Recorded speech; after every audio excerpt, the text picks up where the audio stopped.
Hello and welcome back to Karma Stories. I'm Rob and I hope you are having a wonderful day today. Today I have some stories for you from the IDontWorkHereLady subreddit. Before we start today, make sure to check out the Karma Stories Patreon at patreon.com/karmastories, where you can join the Karma crew and get access to extra episodes in audio and video form. I just popped up a new episode on there yesterday. Make sure to check it out at patreon.com/karmastories. Alright, on to today's stories. Let's jump right in. This story comes to us from James Vermeer. Fire her? Sure, you find a new one then. Posting for a friend who isn't on Reddit, but who has seen one too many I Don't Work Here Lady story videos on YouTube, and I thought this was quite entertaining. The first person narrative is theirs, not mine, but I will gladly pass on any comments. And yes, they are a fellow Monty Python fan. I live in Europe and travel to the USA once or twice a year for professional reasons, mainly conferences. On one such trip to a city which shall remain nameless, I exited the conference on a break to visit the local convenience store for the purveyance of cheesy comestibles. As I was perusing the astonishingly interminable selection of snacks, I became aware of an altercation at the other end of the aisle. I was not paying close attention, so I don't know what the cause of it was, but the participants were a pale and frightened shop assistant, a young female presenting adult, probably a college student, and a woman who could have been Louise Jefferson's evil twin, and to whom I will therefore refer as Wheezy, which is also an accurate description of her voice. My subsequent involvement was admittedly self-inflicted, given that I was A, wearing a business suit, B, wearing the conference ID on a lanyard, and C, carrying a clipboard. Wheezy caught sight of me and leapt to the obvious conclusion. She waddled up to me and demanded, "I want her fired. She's useless at her job, and she was rude to me." It required a spectacularly vivid imagination to picture how the timid girl on the verge of tears could possibly be rude to anyone, let alone a force of nature like Wheezy. But in the same microsecond as I contemplated this, an idea occurred. I brought up my clipboard and began scribbling furiously. Wheezy was confused. "What are you doing?" "I'm sure you agree, madam, that what you're requesting must be carried out with the proper procedure. Just one moment, I do apologize for the delay." Wheezy was still processing this as I tore off the page, went up to the girl, and handed it to her. I said, "There, now go." She disappeared like a flash. What I'd written in what I hoped was legible handwriting was, "I don't work here, so I can't fire you. Go get a manager. This may get ugly." I turned back to Wheezy. "Now then, madam, your name and address, please." "What? Why do you need my name and address?" "Surely you know that if you get someone fired, you're responsible for the cost of hiring and training their replacement." I fixed her with what I hoped was a steely glare. It's the law. Now, the script in my head ended there, and honestly, I don't know whether my improv skills would have been up to the task of handling the scene from then on. But fortunately, the prospect of having to pay for what she just did short-circuited Wheezy's complaint synapses, and she elected to vacate the premises at a rate faster than her waddle could reasonably permit. It was curiously pleasing to watch. I never did see the shop assistant again, nor her manager. She must have felt she'd seen enough crazy people for one day. Jumping down to the comments on this one, we have one from a user called Bones Oz. It says, "Which AI did you use to get the big words? I could use that to do some of my IT support tickets, just to confuse some of our intellectually challenged customers." OP responded and said, "I am a professional translator and would not touch AI with a barge pole. My friend in question is even more militant and is not even on social media at all. None of this will convince you any further, of course." I've got to be honest on this one, I actually enjoyed all the big words that were in this one. People these days don't make use of the wide breadth of words available in the English language, so when you see one like this, it's actually quite interesting. OP's friend absolutely did that cashier a solid by getting Karen out of the store. We need more people like that in this world. This story comes to us from Strict Razmataz 57, mistaken for bouncer. Saw a similar post, thought I'd share my experiences. As a fairly large POC who normally wears black, I frequently get mistaken for a bouncer at the bars and pubs I attend. I thought I'd share some of those experiences. In my younger days, I attended a party at a bar. I was standing inside just by the main door. Two women came in, one was a friend from work, really pretty. She asked if I was working here in the evenings, and if I was going to have to frisk her. So I did frisk her, then let her know I didn't work here, just visiting. We dated for a bit after. Went to a bar with a friend. He wanted to step out for a smoke, so I went out with him and stood just outside the door. Everyone that showed up to the bar showed me their ID. A group of pretty women came up, stopped and shuffled through their purses for their ID. As one showed me her driver's license, I asked if giving me her phone number would be easier. She asked, "Aren't you the bouncer?" "No, I'm not." They all burst out laughing and walked away. No phone numbers. I went to the men's room. As I came out, I noticed a huge lineup for the ladies' room. A couple of ladies approached me and asked if the men's room was occupied. I didn't think so, but went in for a second look. Let them know I'd watch the main door until they were done. So I stood outside. A group of men approached the men's room. I stuck my hand out and asked them to wait a sec. Some ladies were using the facilities. We waited until they were done, went back to what we were doing.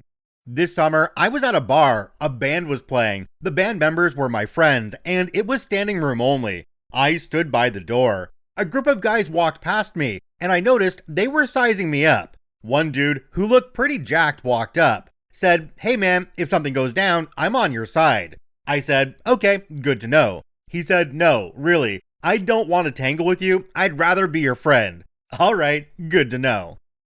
You'd think at this point that if OP wanted to get a job as a bouncer, they'd be able to do it pretty easily, considering they're pretty much doing the job already. Now, watching the door of the men's room while the ladies went in to do their thing, that was just a good person move, and OP, I hugely respect you for that one. This story comes to us from Etsycom. Not my patient, no. My husband, 54 male, has serious dental phobia. He recently had a root canal procedure that ended abruptly when he came out of sedation and felt all the pain. He returned the following week to see why he'd been in pain since the procedure. They gave him nitrous, and that also ended badly. He freaked out and was basically sitting in the corner moaning as I, 57 female, rubbed his back and tried to keep him calm. Dentist asked if they should call an ambulance. I figured it wouldn't hurt. He was pretty out of it, and I wasn't sure I'd be able to get him to the car safely. But instead of an ambulance showing up, it was a couple of cops. I'm giving them info about the situation with lots of detail and what I'd like to see happen. Talking about his past interaction with cops and meds and dentists. Basically, the stuff you share in a crisis with a first responder so they can best assist you. Cop finally says, "You sure know a lot about your patient." My dude, I'm in jeans and a hoodie, and the staff are all in dental scrubs with the business name on them. Not even close in appearance, and he would have spoken to a half dozen employees before he saw me. I responded, "Well, if by patient you mean spouse, then sure." He didn't even acknowledge his mistake. I've been mistaken for an employee in retail stores, and it's never shocked me, but this really blew me away. Like, a fat lady can't have a hot husband? A wife can't act as a medical proxy for a husband in distress? Shaking my darn head. Jumping down to the comments on this one, we have one from a user called Out of Phase. It says, "Kudos to you for remaining calm and being a supportive and loving spouse in this situation. I think maybe where the cop thought he was a patient of yours comes more from your level-headed attitude and the fact you had dealt with similar situations in the past. When dealing with a crisis where medics and cops become involved, most family members are most likely much more panicky than you were." OP responded and said, "An excellent point. I'm pretty calm in emergencies, but often useless in normal situations. Thanks, ADHD. We joked that my husband was a fixer-upper when I got him. I've dealt with chronic alcoholism, almost 10 years sober now, panic attacks, anxiety, depression, ideations, diabetic issues, seizures, so I've had my fair share of first responder encounters. It still was surreal." OP mentioned in another comment that the cops just stood there and watched her get her husband back out to the car. They didn't help one bit. Now, I don't know if that's a liability issue or just them being dicks, so I'll let you guys comment on that one down below. This story comes to us from Itchy and Scratchy 19. "But you are wearing a name tag." I shop for a delivery service and I'm in Target 10 to 15 times a day, 5 days a week because of it. I never wear red. Some animal printed on my shirt, fox, owl, crow, and leggings are my go-to basics. I have my car keys on a lanyard, and this particular day, I had them around my neck. It's a tan lanyard with Grizzly Energy Products adverts printed on it and still not read. I'm a nice person in general, and if someone walks up to me assuming I work there and they're nice, I laugh and say that I don't work here, but I know where it is. I point in that direction, maybe even give them an aisle number if I remember. This happens to me everywhere I shop often. My sister told me it happens to her too, that we just look like we know what we're doing. This day, it happened twice. One woman was kind, embarrassed. I helped her anyway and kept moving. The second lady was late 60s, early 70s, dressed in a sporty tennis-looking outfit, probably pickleball, it's really popular here. She sharply barked at me, "Where's the sunscreen?" I'm in the kids' crafts looking for a specific craft kit. I was already put off, so I plainly told her I don't work here. She snapped at me, "Then why would you be wearing a name tag?" I looked down and lifted what is clearly my car keys. "You mean my car keys?" "No, those are for name tags. Why would you wear it like that?" I'm dumbfounded at this point. To keep track of my keys, they aren't just for name tags. Her only comeback at that point was, "Well, you should never wear them like that. You're just trying to confuse everyone." I smiled and said, "You are the only person who has ever thought that." She stormed off and I called my boyfriend immediately, just giddy to tell that story. The jerk, he tainted my joy. I can see how she thought that. I could have kicked him in the ankle for that. OP added a really quick TLDR at the bottom. It says, "I keep my keys in my pocket now, so I don't confuse little old ladies." Jumping down to the comments on this one, there's one from a user called Lloyd Penfold. It says, "Remember the 'have you lost your carer' comeback line? Very useful at times like that."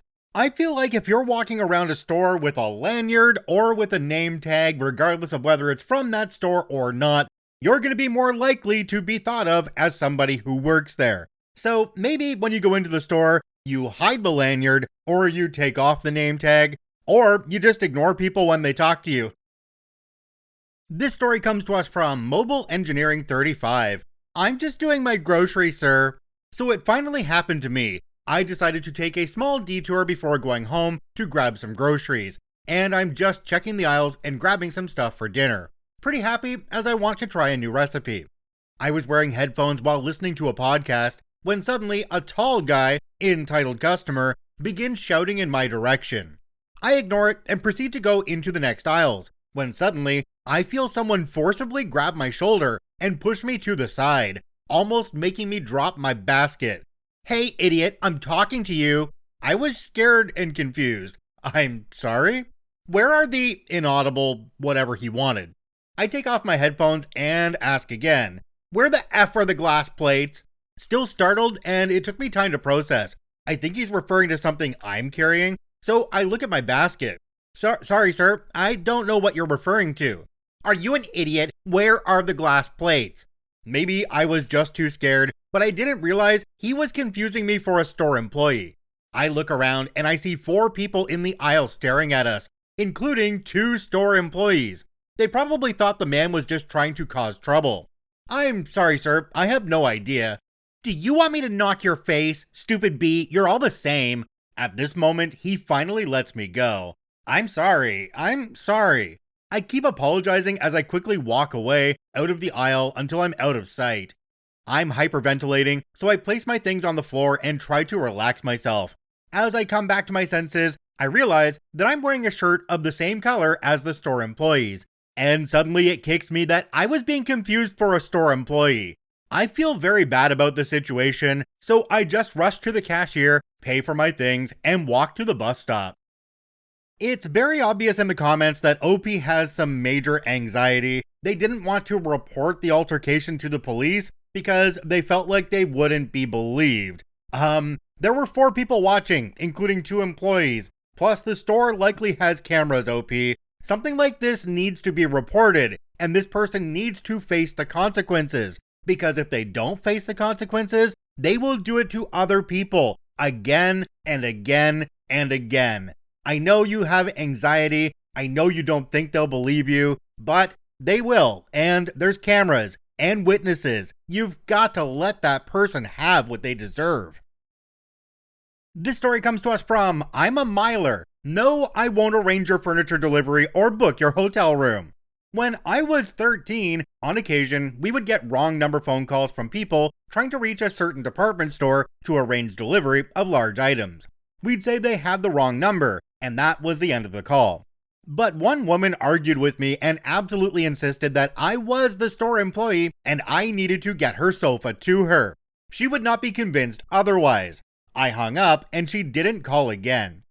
Years later, when I was a young adult, we'd get calls expecting us to be the nearby hotel. We'd tell them they had the wrong number. There were a lot of these calls. We contacted the hotel and told them they'd made a mistake and published our number in error somewhere.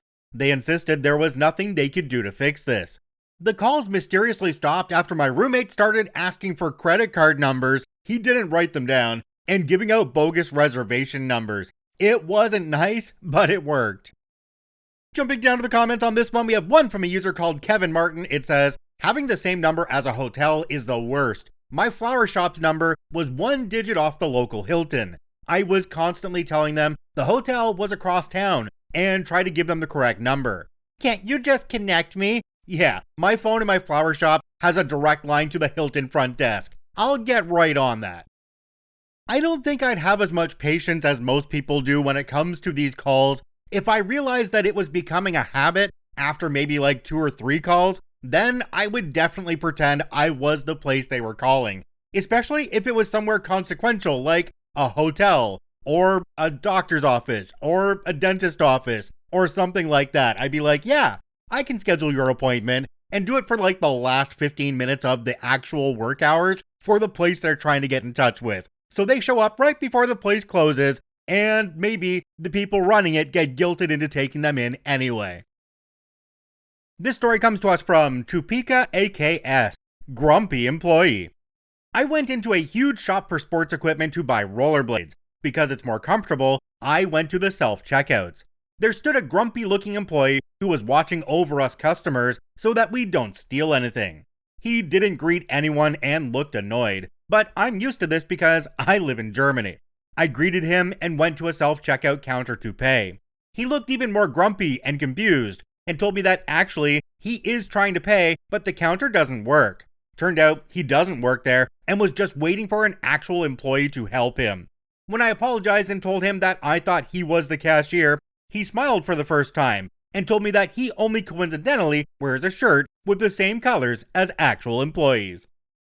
Alright, maybe it's because I'm in my mid-40s, but I'm one of those people who would rather go through the line where there is an actual person to do my checkout. I don't like self-checkouts because when something goes wrong on one of those, you have to have somebody come over and fix it for you anyway. Basically, if I'm in a store and I see an open line that goes to a real cashier, then I will go that way. It is definitely the exception when I go to a self-checkout. This story comes to us from Goddess Viking 86. Excuse me? I'll haggle you a price for that Funko Pop. I was at Comic-Con last year looking at a Funko Pop that I was debating on buying when a woman saw me looking at it. Miss? Yes, miss, she called to me and she walked over to me. No need to put that Funko on the shelf for others, I'll buy it from your booth. The Funko cost a good amount, I don't remember how much, but it was one of the rarer ones, which surprised me the booth owner actually had it in their inventory. The woman sees how expensive it is and says, that much, huh? I'll haggle you for it. I said, I'm actually not buying it and this isn't my booth. I put the Funko back on the shelf and walked away. But later, as I walked by, I could hear the woman who apparently found the booth owner trying to haggle the price to be lowered. But guy kept saying price is what it's set at, he won't go lower in price. Okay, I'm gonna read one from the comments down here just because of how moronic it is. I'm gonna censor the username on this one, but you can find it if you want to. It says, okay, but if she was willing to give you like $500 for it or whatever, why didn't you just sell it to her? You could have made the sale, taken the money, and walked off. That makes no sense. Okay. This person is literally advocating for OP to steal the Funko from the vendor booth and sell it to the person when they don't own it at all. Yeah, that's awesome. That tells me all I really need to know about that commenter too. Alright, on that note, let's go ahead and end this episode here. If you enjoyed this one, make sure you follow us on your preferred podcasting platform. If you're on YouTube, please hit that subscribe button and drop a like on the video. It really does help us out. I thank you for watching and listening. I hope you have a wonderful day. and we'll see you tomorrow.